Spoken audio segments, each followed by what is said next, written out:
Hey, welcome to the first episode of Shop Steward School with Spencer.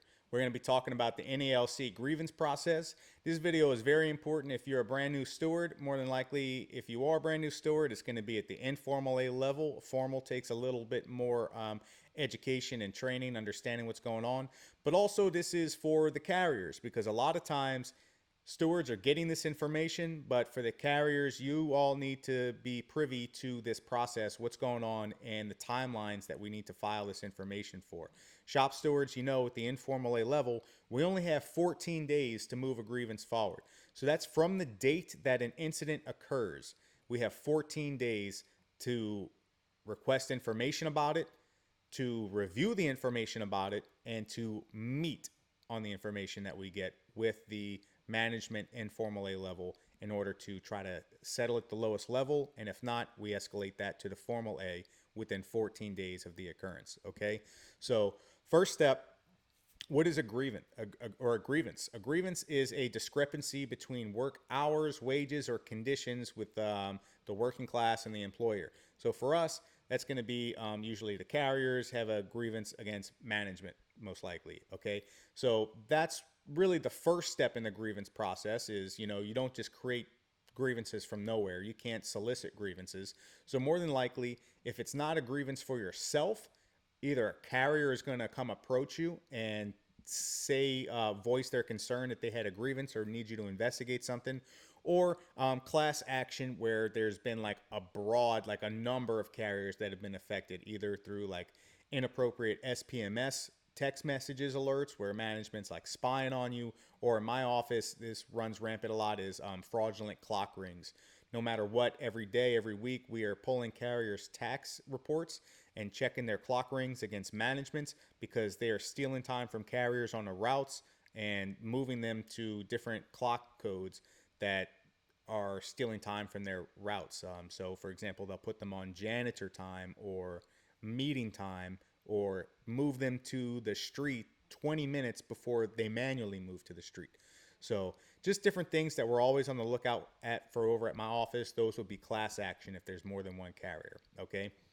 So the informal A level, you're receiving this complaint. You have 14 days from when you receive it, from the date of the incident, to request information that you need to go over. Did this actually occur? And if so, is it actually a grievance? So then you're going to get your information. You're going to review your information with shop steward time. And then 3, you're going to request to meet at the informal A level with management's counterpart, which is got to be your immediate supervisor. If you're meeting with the manager, probably that's also a grievance in and of itself. Okay. But for now, we'll just keep it simple. A carrier comes to you and they tell you that they've got an issue at the informal A level. You investigate that issue and you meet on it. When you're meeting with the supervisor, there's 3 options, but really 2. Either y'all settle at the lowest level or y'all don't settle at the lowest level. Okay. If you do settle, usually it's going to be something like a cease and desist and then maybe an extra remedy depending on whatever issue it is. Contact your formal A or your local shop steward chapter president to find out any type of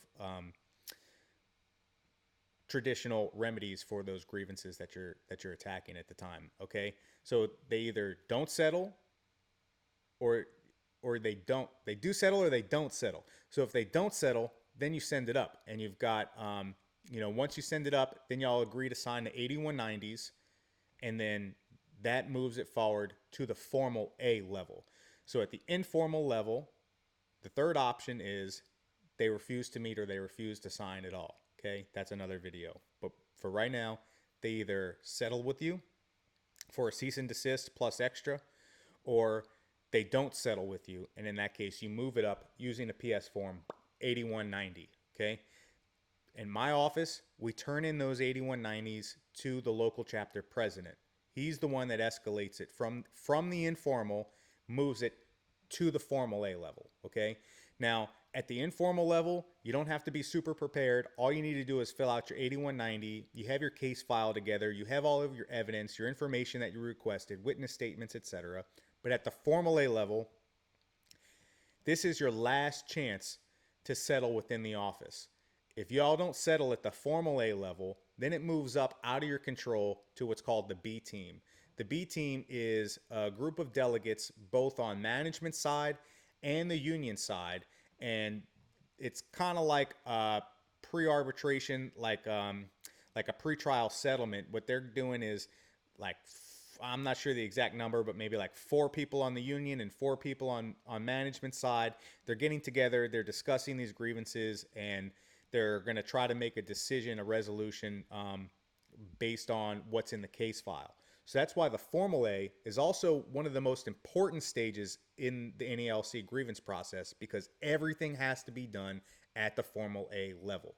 So all of your case file, all of your witness statements, all of your past citations from other cases, that's all got to be in there, because that's the only thing that the B team is going to see when it moves up, is whatever's in that case file, okay?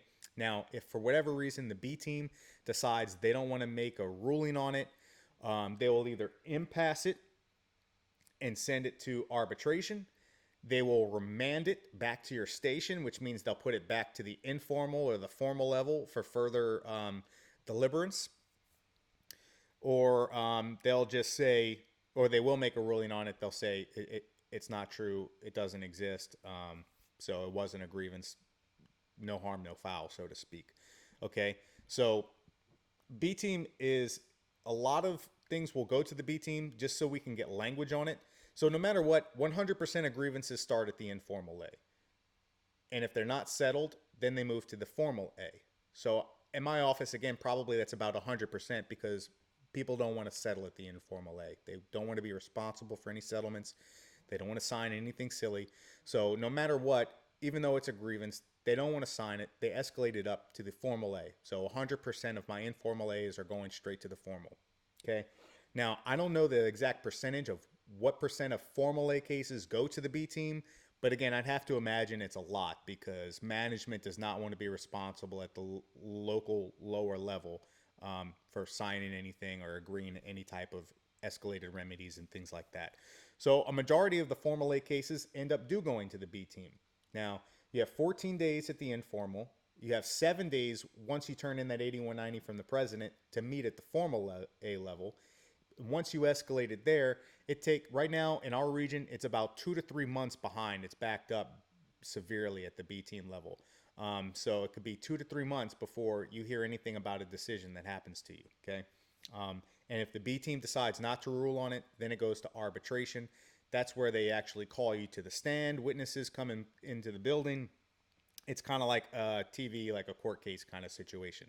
If you want to know more about this kind of stuff, stay tuned to the channel. You could also check out from adaarbitration.com. I learned a lot from watching that website, listening to the podcast, and then just talking to local shop stewards and your president in your area that you trust. Exchange numbers.